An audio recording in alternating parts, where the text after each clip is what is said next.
for Down on the Farm. My name is Andrew Force. Welcome in. And today, 3 interviews just like last week. Hopefully just like next week.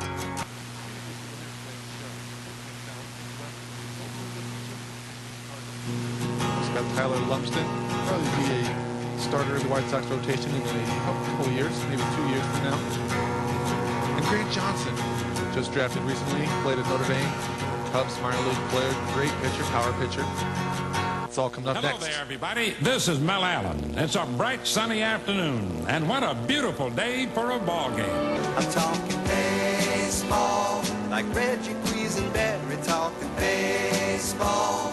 Carew and Gaylord Perry, Seaver, Garvey, Schmidt, and Vida Blue.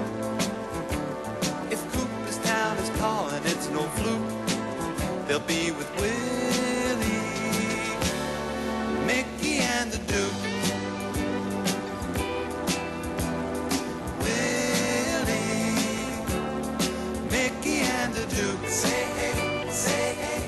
Now, ESPN 95.9 is proud to bring you our weekly minor league baseball report, Down on the Farm, with our minor league baseball expert, Andrew Force.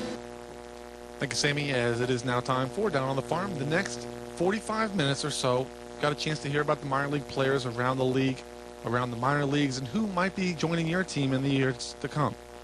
As I mentioned, Nick Weber up first. I've also got Tyler Lumsden with the White Sox and Grant Johnson. All three of them pitchers, but all three of them probably have different roles in their futures. First up, Nick Weber. Down on the Farm, I'm joined with a Missouri product, Nick Weber, and got a chance to talk with him today. I'm wondering, first of all, I don't follow college baseball much at all, but I do know that Central Missouri State's, they're legit college baseball. Why did you decide to go there? Early on, I wasn't really looked at a lot of D1 schools. Most of them that did look at me were kind of a 500 school, and Central Missouri was pretty close. It's about 30 minutes from my hometown.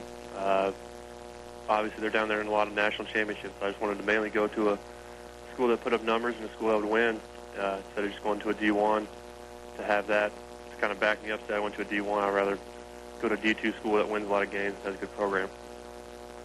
Also looking at Central Missouri State, what city is that actually in? It's in Warrensburg, Missouri. Did the pitching coach, players, teammates, did they change anything about your game, your makeup when you were there? Not a whole lot. I mean, it's kind of same stuff that everybody else does, you know, obviously just keeping the arm up, basically just kind of let me go how I was. We had Brad Hill there first, and then he moved to K-State, and Darren Hendrickson moved in after that. And when he came in, he was more pitching guy, but he pretty much just kind of let us throw unless he saw something really wrong. Other than that, he just kind of coached regular things and just kind of let us do our thing unless a lot of things went wrong. Also at Central Missouri State, do the students get behind the team? Do they realize they've got a big-time program, and do they show up at the games? Yeah, we get a pretty good turnout up there. Athletics overall up there is pretty good. We got a good turnout at a lot of events. Baseball, it's kind of off and on sometimes. Sometimes we'll get a lot of fans. We get more towards the end of the year once things start to pick up. But we kind of lose a little bit early on to basketball and stuff like that. But until they finish up, but once they do, we get a good crowd out there usually, especially once regionals start up. We usually get a good crowd out there. Get all the seats filled pretty much. Well, last year you pitched really well as a starter, and you continue in that role this year with Palm Beach. But Baseball America, their scouting services, they project you as the closer of the future for the St. Louis Cardinals. Is that off the wall, and why is it that you start now and they think you're going to close later? I think right now they kind of just want me to get innings for the most part. Okay. And, I mean, I'll take it either way. I mean, whatever gets me there. I don't mind closing. I like closing. It's what I did in college. Either way, I love the front. I love the back. I just like pretty much you can kind of control the game early on if you're starting, and to close you can kind of control the end of it. So either way, whatever works out for me, I'm ready to do it. But like I said, mainly I think it's just right now they want to get some innings under me, develop a pitch, go along with everything else, and just go from there and see which one takes me better places. Looking at the closer role, there's certainly guys that have the stuff to make it. They don't have the makeup, the mentality. Do you think you have that killer instinct that sometimes people say a little bit off center? Just, you know, I can get this guy. It doesn't matter. I'm the man. Do you have that?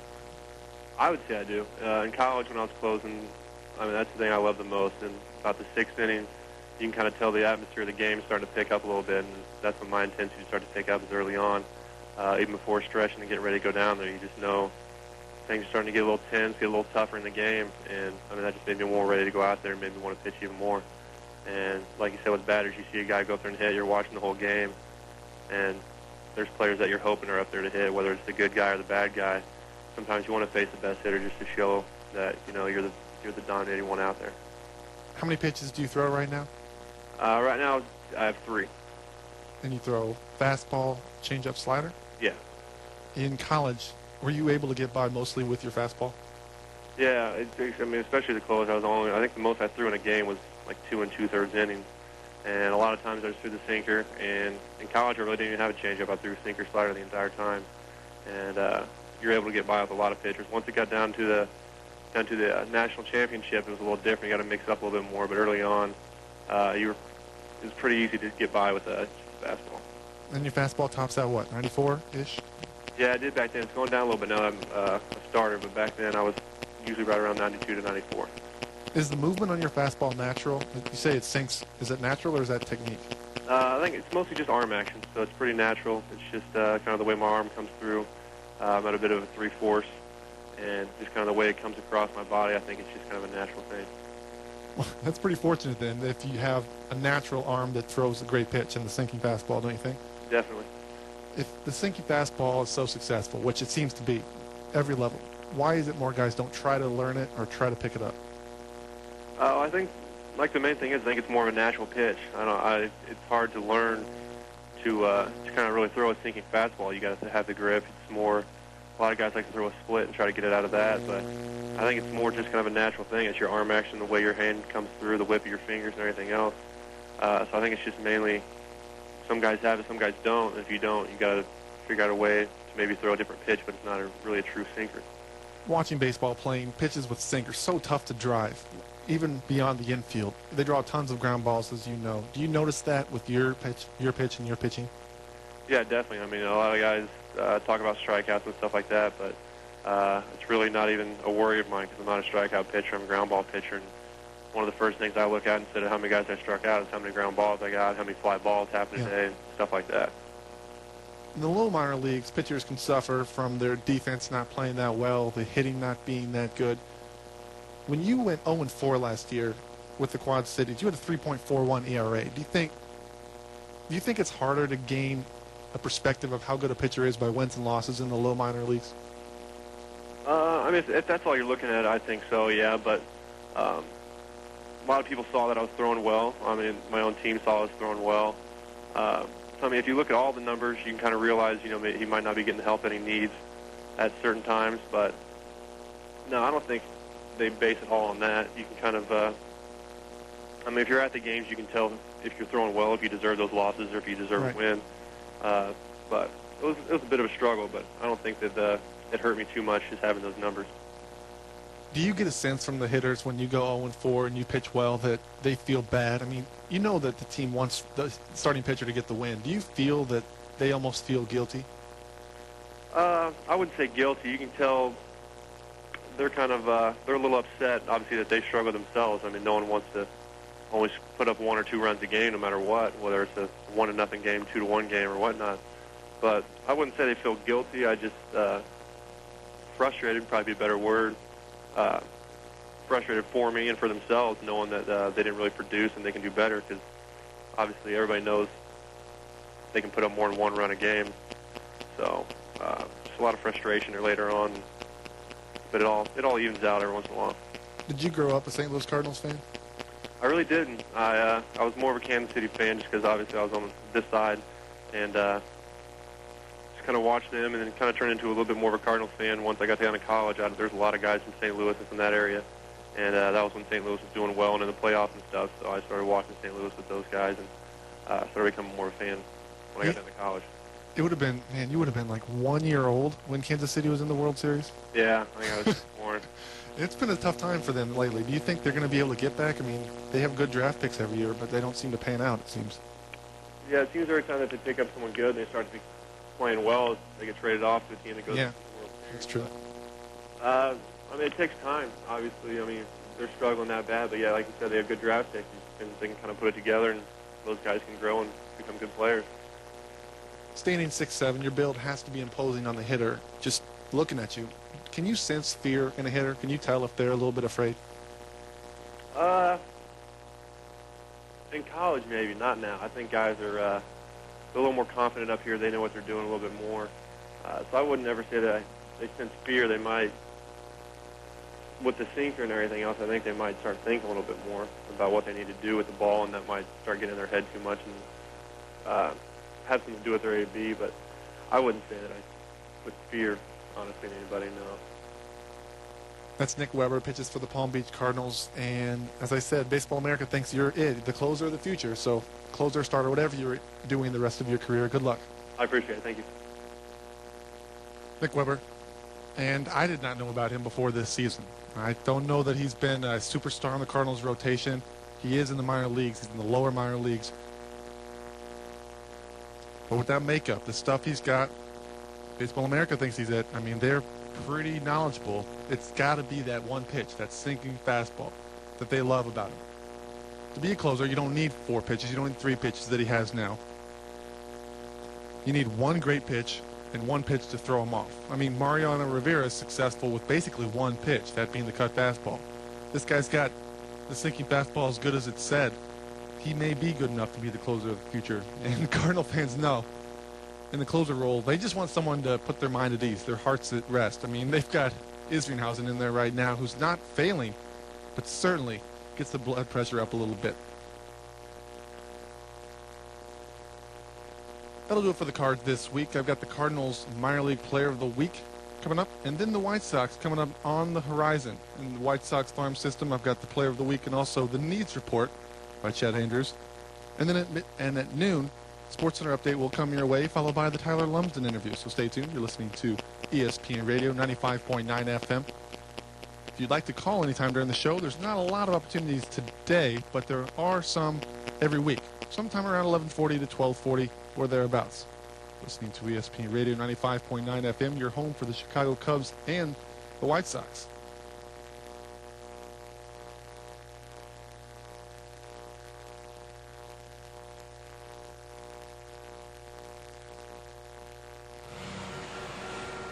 This is where we work, where people are killed each year in work-related accidents. New this year, photo enforcement. Get a ticket in the mail or even lose your license. Injure or kill a worker, you can pay up to $10,000 in fines or do prison time. Always abide by the posted speed limit. The Illinois Department of Transportation is working to keep the roads safe. You do the same. Join our Orange Ribbon campaign. Keep us alive. Drive 45. The John Warner Bank, a great bank with great people like Randy Bringer. Randy's been with the John Warner Bank for 19 years, starting as a management trainee, and now as vice president and cashier. Among Randy's duties, he oversees the data processing, accounting, and human resource departments. Randy and his wife, Lisa, enjoy traveling, house renovation, family activities, and traveling to their son's sporting events. Ross is a sophomore football, basketball, and baseball player for the Maroons. Randy Bringer, one of the people that make the John Warner Bank a great bank, member FDIC, an equal housing lender. Hi, this is Sam Tate. And this is Annie Tate, writers of Reba McEntire's #1 song, Somebody. A lot of people are trying to get music for free these days, and that hurts the writers and the artists. This station supports writers and artists in part by obtaining a proper music license from CSAC, our performing rights organization. And the fastest growing performing rights organization in the U.S. For more information, check out the CSAC website. In the meantime, keep listening.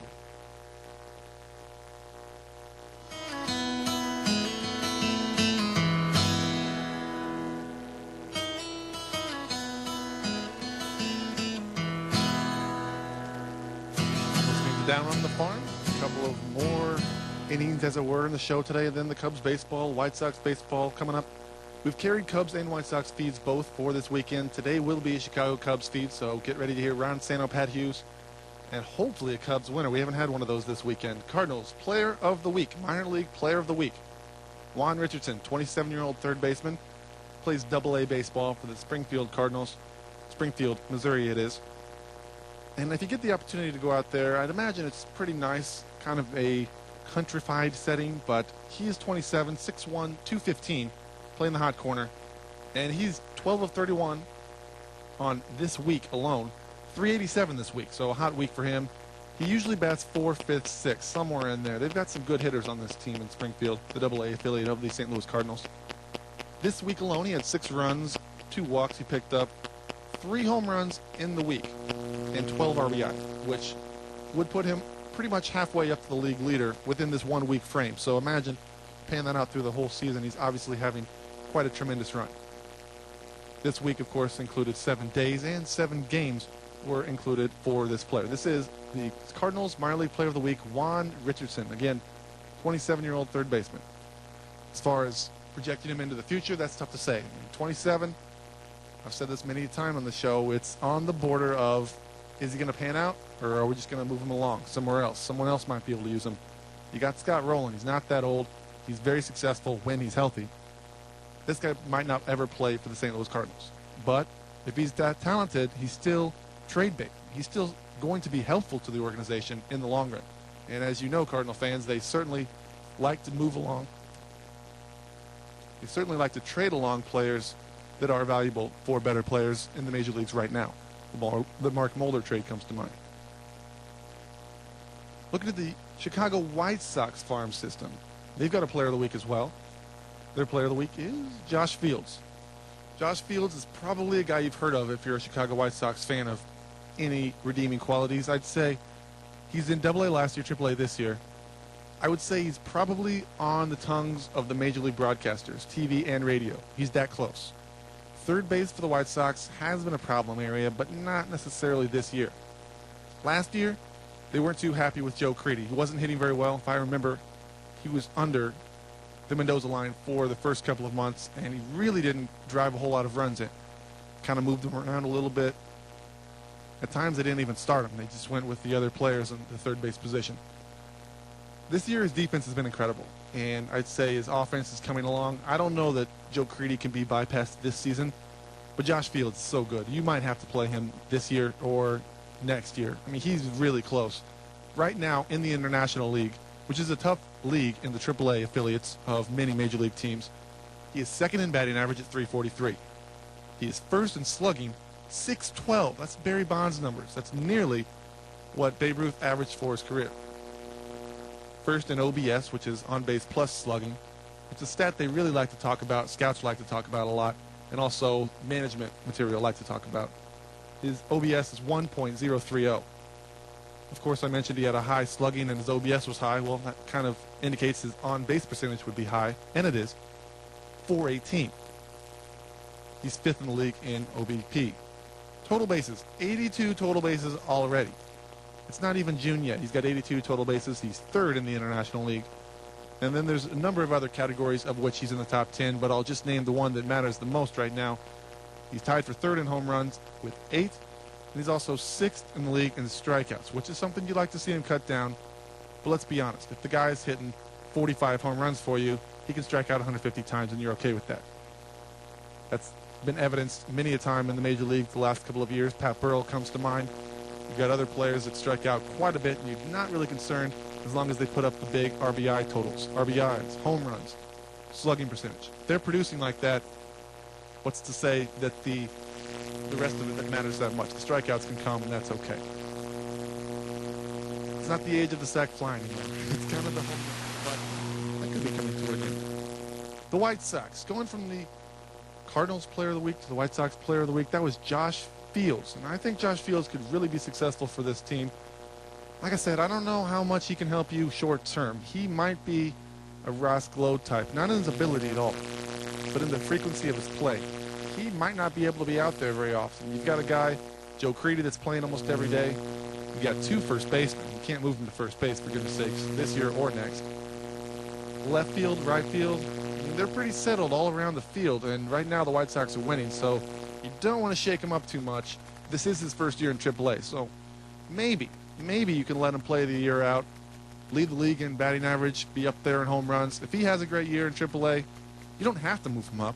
It's just nice to know you got an ace in the hole, and I think that's probably a player they're going to like to use in the future. Take a quick break, give you your Sports Center update. You're listening to Down on the Farm on ESPN Radio 95.9 FM. This is Sam Tate. And this is Annie Tate, writers of Reba McEntire's #1 song, Somebody. A lot of people are trying to get music for free these days, and that hurts the writers and the artists.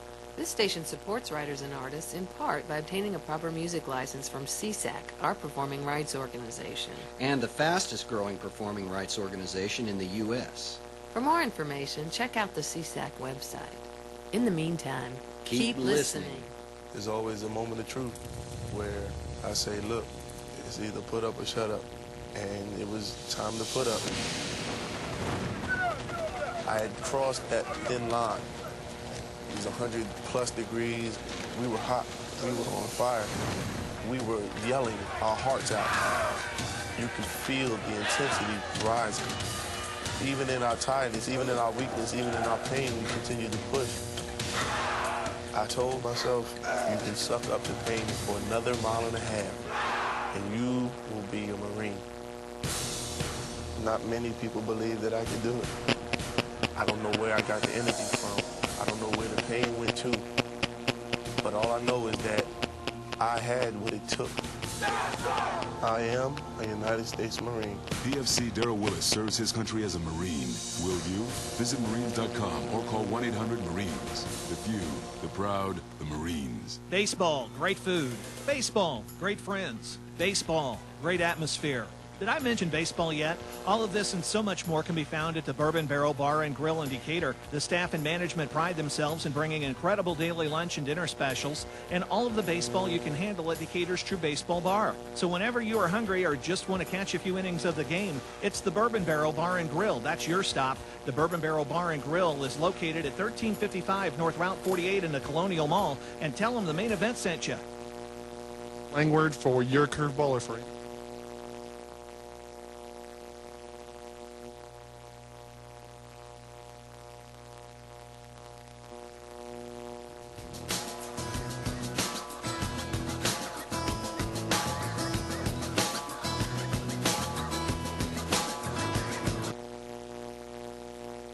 There could maybe be one change in that starting five, but to be honest with you, this is probably their starting five for the year. Right now you have the two guys that are doing really well, although one guy is on the DL, but he's scheduled to come off on Sunday, is Jose Contreras. He is 5-0 with a 1.41 ERA, and Mark Burley is 5-2 with a 2.92 ERA. But the other three, Jose Vasquez, John Garland, and Freddie Garcia, all have ERAs over 4. Vasquez has a 4.22 ERA, John Garland has a 6.18 ERA, and Freddie Garcia is now 7-1 with a 4.56 ERA. This shows you that these guys, even though they are winning, that shows you that they are getting run support because of their very high ERAs. And this is something that, even though during the regular season it might not worry you, if you get in the playoffs and these guys still have these mid-4s and above ERAs, that's when it starts to worry you because, yes, the White Sox have a great lineup, but when you get to postseason, a lot of times you're facing pitchers that can, good pitchers that can shut down a great lineup because, as they say, good pitching usually beats good hitting. So you need guys who are pitching well, and right now those three, they're pitching decent, but these are guys who could definitely pitch better. And the only one I could see that could maybe get into the starting lineup and a flip-flop would be John Garland and putting Brandon McCarthy in. He's the guy. For Down on the Farm, this is a needs report, Chad Andrews. As promised, your Sports Center update starts now, followed by the Tyler Lumsden interview on ESPN Radio 95.9 FM. ESPN Radio Sports Center. I'm Jim Baswell, the first of three.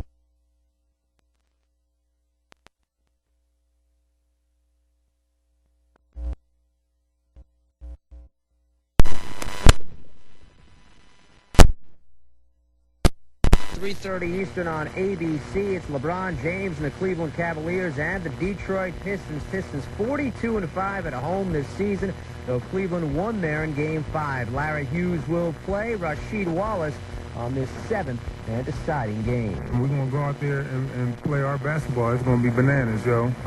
I mean, the energy level, I just hope the energy level, because, I mean, it's going to be bananas. It's going to be bananas in the Palace. Meantime, Janine Edwards reporting Barbaro is undergoing surgery today. Multiple fractures near the right hind ankle joint suffered in Saturday's Preakness. An update on Barbaros status is expected shortly. Major League Baseball is set to get the schedule underway this afternoon. Barry Bonds hit number 714 Saturday, tying Babe Ruth. At 7:15 come today. The Giants and A's at 4:05 Eastern. Bonds thinks the tougher long ball, which took over 2 weeks to hit, is now past him.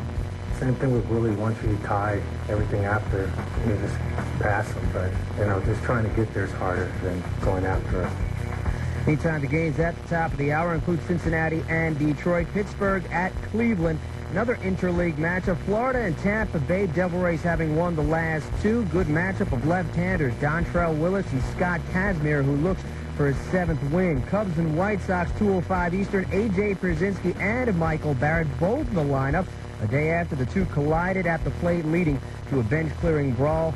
Jose Contreras off the DL at 5-0 will start for the White Sox. Baltimore, Washington also at the top of the hour. Boston and Philadelphia, with the Red Sox looking for a sweep. They get started at 1:35 Eastern. ESPN HD this evening, 8:05 Eastern. It's the Yankees and Mets. It's the rubber game of that 3-game set from Shea Stadium. Aaron Small opposed by Tom Glavine. NHL playoffs this evening. It's Game 2, Edmonton and Anaheim, Western Conference Finals. The Oilers having won Game 1. Same with the Eastern Conference, with the Sabres having won in Carolina just a day ago. Sports Center every 20 minutes. ESPN Radio.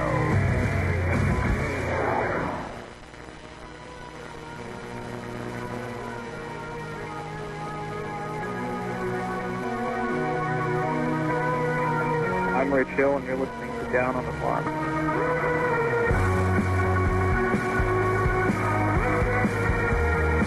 Welcome back into Down on the Farm. As promised, I've got the Tyler Lumsden interview. He's a pitcher for the Birmingham Barons. An opportunity to hear a potential starter of the future for the White Sox.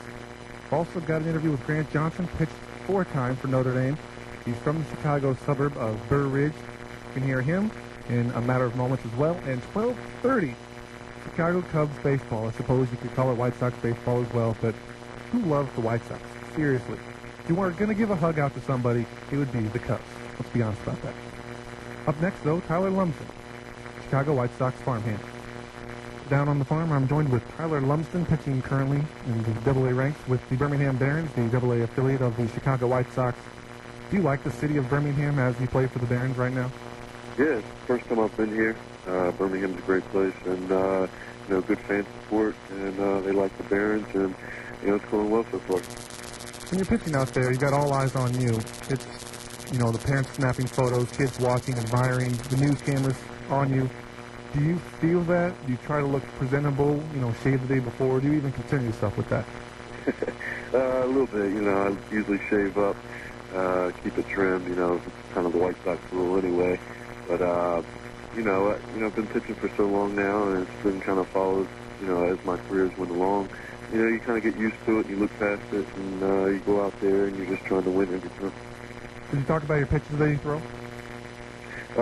Fastball, curveball, use a cutter, and circle changeup.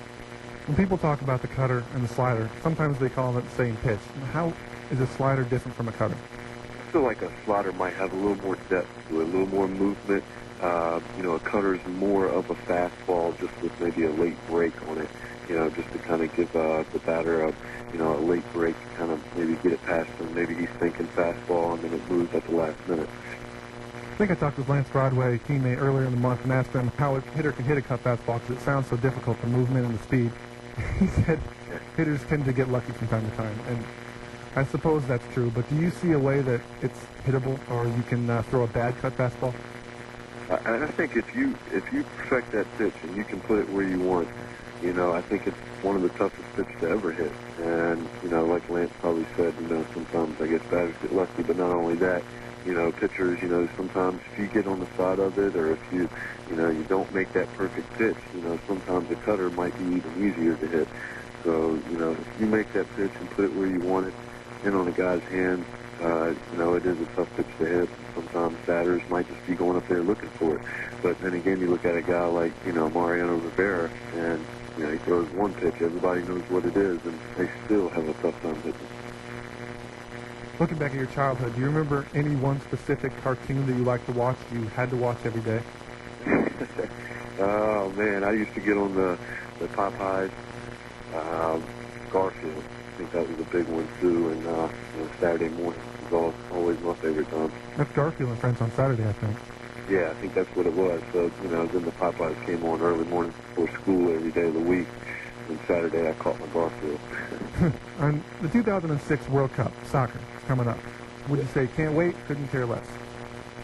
I actually kind of enjoy it. I don't keep up with soccer that much, professionally or anything, but, I actually have a buddy that went to Clemson along with me who actually made that team. And, every time I have a chance they come on TV, I try to look for them, keep up with them. And, the World Cup is definitely more exciting than any other soccer event, I believe.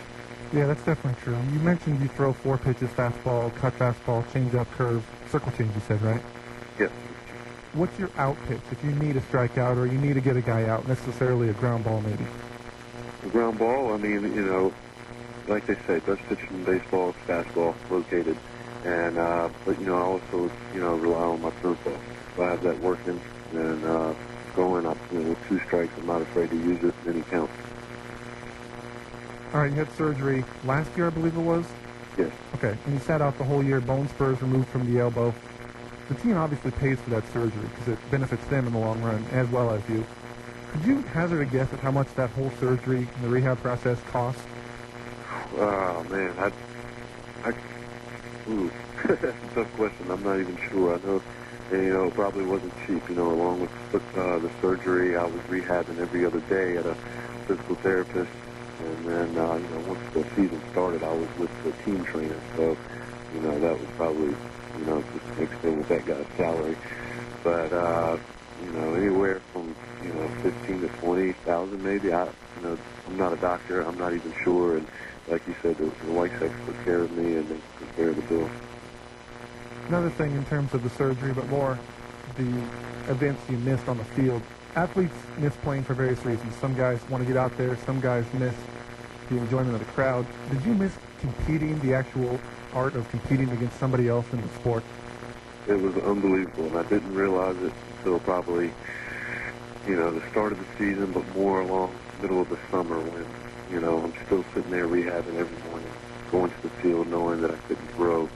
It's amazing, and, it's almost a good thing that it happened because it made me realize, how much I really love this sport and how much I missed it, and, the competing and being on the mound and knowing you have a guy that you're trying to make look silly on any pitch that you can throw, and trying to get a win every day, and playing baseball is your job.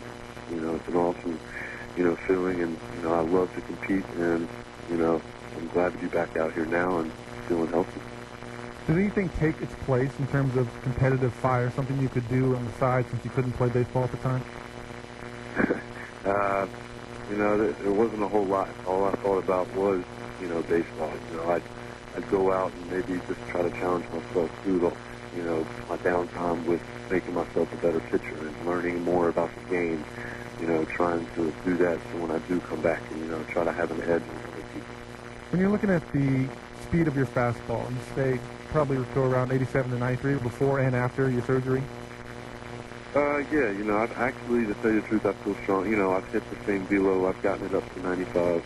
I've gotten to the same velocity I was before.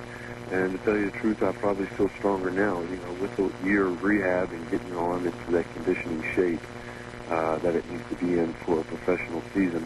I actually feel stronger at this point than I did before. I think one thing that might go overlooked, and understandably so, is the trainers in minor league baseball. Those guys are working for meal money, to be honest, and they are so good at what they do.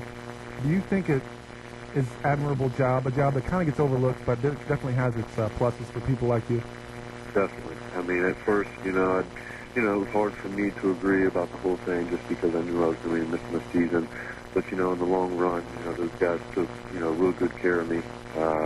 Scotty DeCal, the head minor league trainer for the White Sox, he took real good care of me and made sure, everything was going smoothly. And I'm here and I'm healthy because of, what he put me through, and, it's all worked out in the end. Do you have a slang word for your curveball or for any curveball? The Deuce. Deuce. See, Deuce. screwballs have so many good nicknames. Why don't change-ups have any nicknames? The Combio, maybe. Okay. Do you have a best Rocky movie for yourself? I'd say 3. 3? Rocky 3, yeah. He came back ripped. Yeah, that's true. Are you excited to see the new Rocky movie? Yeah, I actually am. They had them come back on TV the other day. I think they re-aired all the Rockies, and it actually got me fired up to see the new one. So, can't wait, and I will see it once it comes out. In the clubhouse, starting pitchers, you throw one day, then you've got 4 days off. You're in the dugout, killing time, watching baseball, sure, but killing time. Is there a best snack item in the dugout, in the clubhouse? Snack item. Well, during the game, it would have to be the sunflower seeds. Me and Lance Broadway can crush a whole bag of sunflower seeds in no time. Before the game, anything on that spread table sounds good to me. Yeah, that's a nice feature, walking into the clubhouse, seeing a bunch of food you can tackle. Do you have a flavor of sunflower seeds you prefer, or just the original? I like to mix it up. I go with the barbecue, the ranch, but traditionally the regular sunflower seeds, I'm happy with those too. Pitching for the White Sox farm system. They just won the World Series, obviously. Would you rather be pitching for a AA organization that's got just a great Major League team stacked, probably, I would imagine, pretty well stocked on the Major League, AAA, AA level, or someone like the Marlins and the Royals, where you could be called up the next day just because they need people? Yeah, it's tough. The good thing about this situation is, a lot of guys that are on the White Sox system right now came up through this system, and they became better players, like the Mark Burleys, the Garlands, that came up and worked with a lot of these guys that I'm working with now. And, it's making me a better pitcher, and, if it works out with the White Sox, that would be awesome, and I'd love to pitch for, the world champion of last year. But, other teams, they have their advantages. You get called up, but, I think if you're ready and you're able to pitch at that level, something will work out, something will happen, and you just never know with this game. All right, worst fashion trend in recent memory. I've got trucker hats, which I thought was terrible. Some people like fanny packs or slap bracelets. Ooh, fanny packs probably. they weren't the best. I'm going to go with the fanny packs, yeah. All right, you just turned 23, I think you told me. Have you exceeded your own expectations? I mean, you've certainly done really well. You're in AA now by 23. That's a great movement upwards, but your own expectations are probably pretty high for yourself. Have you exceeded those? Yeah, I'm happy with what I'm at. I had to reevaluate after last year. I wasn't planning on missing the whole year, but, that's part of the game. I had to deal with it. I had to, set new goals and everything and have to relook everything because, if I wasn't hurt and playing last year, there was a chance I'd be in AA last year. But, you never know with this game. But, I'm happy where I'm at. I'm glad to be with the guys that I'm at here in Birmingham. The coaches that I'm working with, Richard Dotson, the pitching coach, ex-big leaguer. I'm glad the situation that I'm in right now. I'm going to make the most of it and hopefully keep on moving. Tyler Lumsden, left-handed pitcher for the Birmingham Barons, and hopefully you'll be hearing him with the White Sox in a year, 2 years from now. Thanks a lot for your time. Thank you. Lumsden is a very good athlete. Two things about him. First, you mentioned the soccer player that's currently playing with the U.S. national team. I had to look that up because I'd never heard of a player from Clemson, but he's a Gucci in no way. And you might see him this summer with the national team. That's a tough call, though. I think he's playing off the bench. First name Oguchi, last name Onyewu. I think it's how you pronounce it. Onyewu. There you go. Tyler Lumsden, another thing that's more about him is he is such a good athlete. He's left-handed pitcher, as I mentioned, throws probably about 93 tops. He can throw 80 miles an hour with his right hand. Can you fathom that? Most pitchers in high school can reach 80. He can throw 80 with both hands, obviously, and with his offhand throws just about 80 miles an hour. Seems unfair that one person could have that much athletic ability, but you know what? He does. Congratulations to him, and hopefully he'll be moving up shortly. Lumsden's the second best left-hander in the White Sox farm system. Before the year, I would imagine he's probably getting closer to the first best, seeing as though they've started to see the recovery period and how successful it's been for him and the White Sox farm system.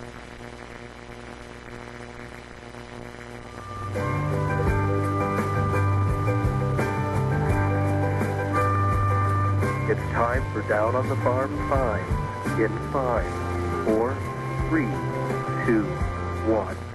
Today's Down on the Farm 5 is a simplistic one, the top 5 concessions. And as you may or may not know, they're serving a donut burger down in the Gateway Grizzlies down near St. Louis. Not like that. These are the common concessions, the kind you can find at every ballpark across America, even sometimes at parks at baseball games. So, top 5. It's personal, but it's the Down on the Farm, top 5. So it gives it a little bit of legitimacy, right? Maybe not. 5th, popcorn. Love the popcorn. I dare say the Cracker Jacks are better than popcorn. It's a tough call. Cracker Jacks come in such a small box. You like to have a lot of popcorn so you can throw it around.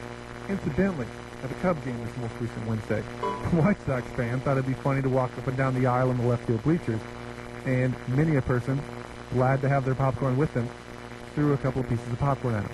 If you have a hamburger, you can't throw a hamburger at them. You can try, but it's not going to be nearly as effective or awesome looking than a couple of shards of popcorn. Number 4, peanuts. Now this kind of combines the Cracker Jacks I mentioned, but I would say peanuts are pretty successful because they're kind of like sunflower seeds. You get to break them open, you get to take the time on them, and you can pack them away for later, which is always a good thing. You can't do that with a hot dog. Number 3, cotton candy.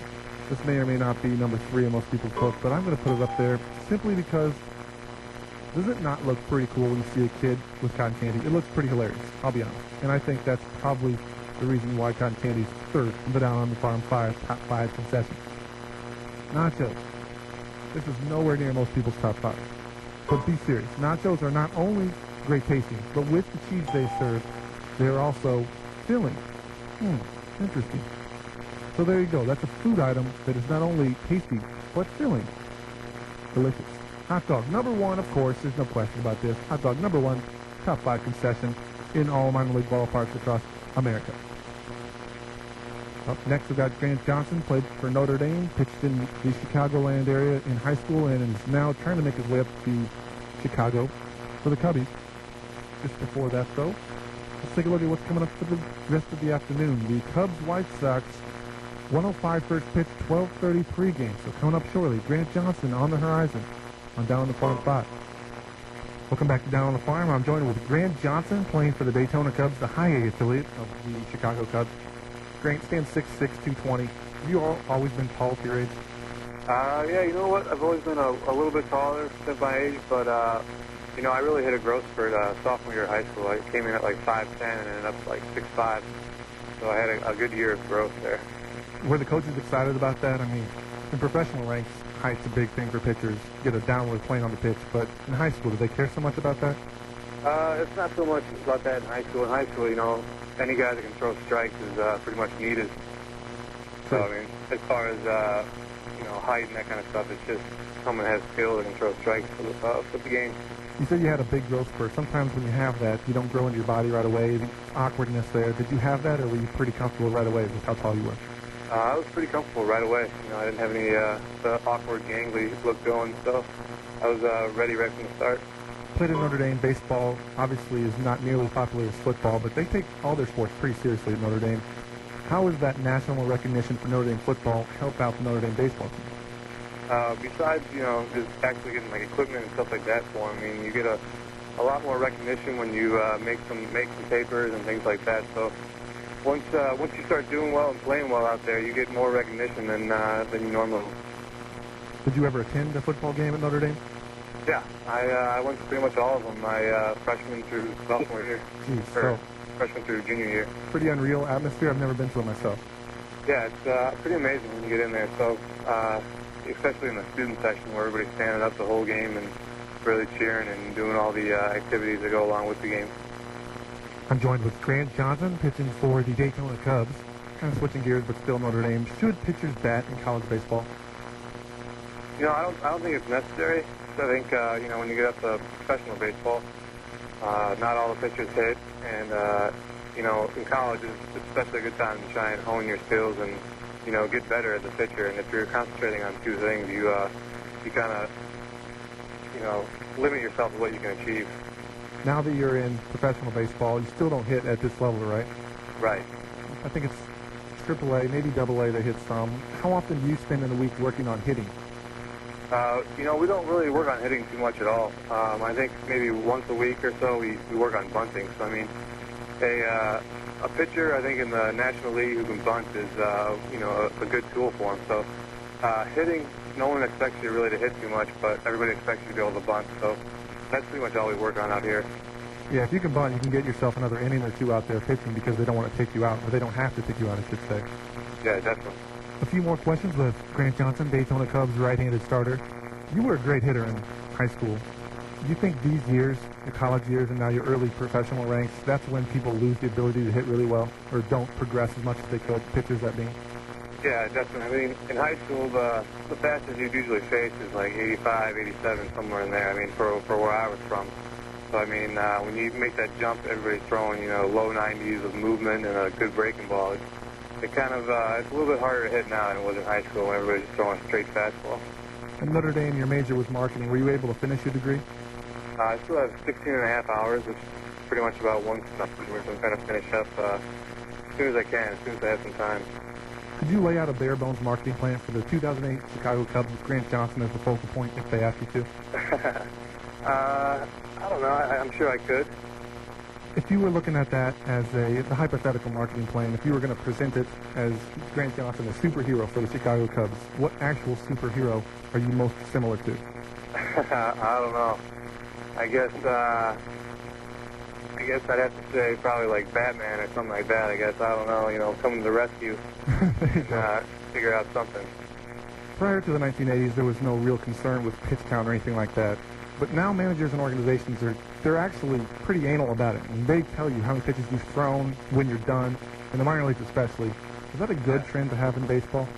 You know, I think it limits some injuries and stuff like that, but at the same time, you know, when a pitcher's feeling good and he's up there around 90, 95 pitches and he still wants to keep going and you get taken out, you know, that kind of hurts.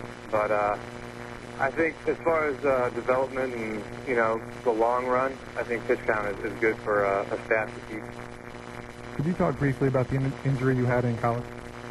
Yeah, I had a torn labrum, and I guess I had surgery December 30th of my sophomore year, and it kind of hurt and was really frustrating because I was going to, you know, hopefully have another big year that year. And you know, I don't really know what caused it or, you know, what was the reason for it, but I think I came back a stronger and probably a smarter pitcher.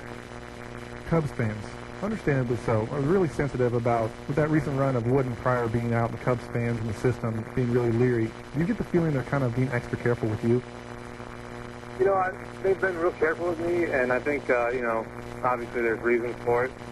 But as far as, you know, going to the point where I'm not going to be out there limiting me to something, I think they've done pretty bad. And I think the most thing is they're just kind of looking out for the best interest for me in the long run. So I think as far as that goes, I think they've been pretty good about it. Got your birthday coming up within a week. Do your teammates even know about that? I hope not. It's kind of curious because you've got a bunch of guys that are kind of huddled together, strangers at the beginning of the season. I didn't even know if they would know about that. Yeah, it's kind of we're kind of, you know, learning each other as we go here. We have a big age gap kind of on our team, so I mean we're all kind of different generations. So I think we're coming more and more close, and as you see, we've won our last 6 or 7 games, I think. So we're starting to gel a little bit. Reading up on you, your arm angle is described as a low 3/4. Is that typical looking to the hitters, or is it even a little bit awkward for them to look for the ball at that point? Well, I'm hoping it's a little bit awkward for him, especially from a starter. Usually starters are more over the top, and the relief guys are kind of, you know, bring a little wrinkle to it with a sidearm and stuff like that. But, you know, I hope it's a little bit different for him, maybe make it a little bit more difficult to hit. I'm talking with Grant Johnson from the south side of Chicago, now pitching for the Daytona Cubs, trying to make his way up to the north side of Chicago. You throw the slider pretty well. It's been your best pitch at times, but since you had your injury, it was said from writers, especially scouts, that perhaps you'd have trouble getting back on top of it, and also maybe even having trouble throwing it with an uncomfortable arm. But are you able to do it as successfully as in college right now? You know, I've had some problems mechanically with the slider. I haven't been able to throw it as well, but in the last few games, I've really started to get back to it, and I think I even threw it better my junior year, the year after my surgery, than I've thrown it up my whole life. So I think as far as that goes, my arm's really not a limitation on how well I can throw it. When you throw 3/4, you throw a little bit lower than 3/4 even. Is it difficult to stay on top of the slider mechanically, like you said? Yeah, I mean, you got to really concentrate and think fastball all the way through it, and then it's the last second break off the slider. So it is harder to stay on top of it, but practice makes perfect, and the more you throw it, the better feel you get for it. I've seen that you're from Hinsdale, Darien, or Burr Ridge. That's lots of different sources. Can't all be right, though. They're all pretty close. Which one are you actually from? Well, I was born in Hinsdale. I was raised in Burr Ridge until I was about 18, 19, and then we moved to Darien once I went to college. So they're all sort of right. In a way, okay, I see that. You're a Chicago suburbanite. Were you a Cubs or Sox fan growing up? I was a Sox fan, actually. It was easy to get tickets, southwest side, and it was a Cubs game. You couldn't really get in there, and they had a lot of pull for the fans out in Chicago, so I think I wanted to go for the underdog. That's true. You have, in Chicago downtown, you've got those dog parks, you've got gravelly dog parks. Did you guys have actual legitimate parks out there a little further from the city? Yeah, there were some nice parks. I mean, not great, but, they were good enough for us. Being a stud baseball player in high school, you could conceivably get that reputation as a jock. Did you embrace that or try to shed that label? I tried to shed that label. I think I did pretty well in kind of, being pretty diverse with the kind of friends I grew up with, and I kind of hung out with all different crowds of people, and I really concentrated on my studies and kept a pretty good GPA throughout my academic career. Early this summer, a minor leaguer I talked to referred to a younger 18-year-old Kerry Wood as the boy with the golden arm. That's how everyone referred to him around the Texas area. Did you grow up with that reverence, people talking about you as a great pitcher, or was it just kind of a little bit subdued? I think there was a little bit of that maybe, but, no one really got into it. But, the baseball season for us was, it was usually snow in the first couple of weeks of the season, so I think it wasn't that big of a sport and that highly attended event. You guys play your baseball games at Daytona Cubs and Jackie Robinson Park. Did the Cubs down there do anything special to honor Jackie aside from the typical baseball teams do? They got a lot of like memorabilia and like things that the fans on the side. But as far as like during the game type stuff, there's not too much of that going on. But I mean, playing at Jackie Robinson, so there's a little bit of recognition right there. I was looking up your name and I found a guy named Grant Home Run Johnson, played in the Negro Leagues, American shortstop. Do you have a nickname? And if you do, does it sound as cool as Grant Home Run Johnson when you say it like that? Yeah, it definitely doesn't sound as good, but I've had a nickname pretty much my whole life growing up. They call me Dubber. Okay. And it's basically, Grant Williams, so they call me GW when I was little, and then G-Dub. Yeah. And Dubber. So not as cool as a nickname as that, but it's been one that's stuck with me since I was a baby. Last question, talking with Grant Johnson of the Daytona Cubs. Your expectations for the rest of this season? I hope to make the playoffs with this team and hopefully, just hone in on some skills and pitch well. Thanks so much for your time, and good luck the rest of the year. Thank you very much. Sunday afternoon, you won't be perfect, you won't be pure.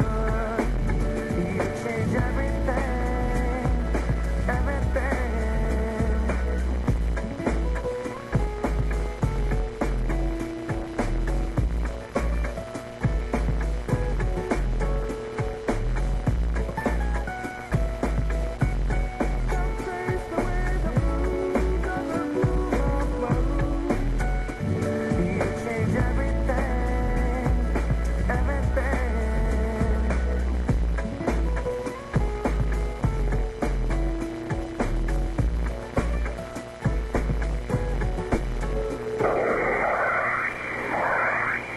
Is an exclusive presentation of Tribune Radio Sports.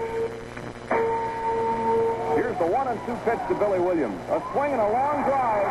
Deep to right center. Well hit. Center fielder at the wall. Hey, hey, holy mackerel, no doubt about it. Let us go forth a while and get better air in our lungs. The Chicago Cubs are on the air.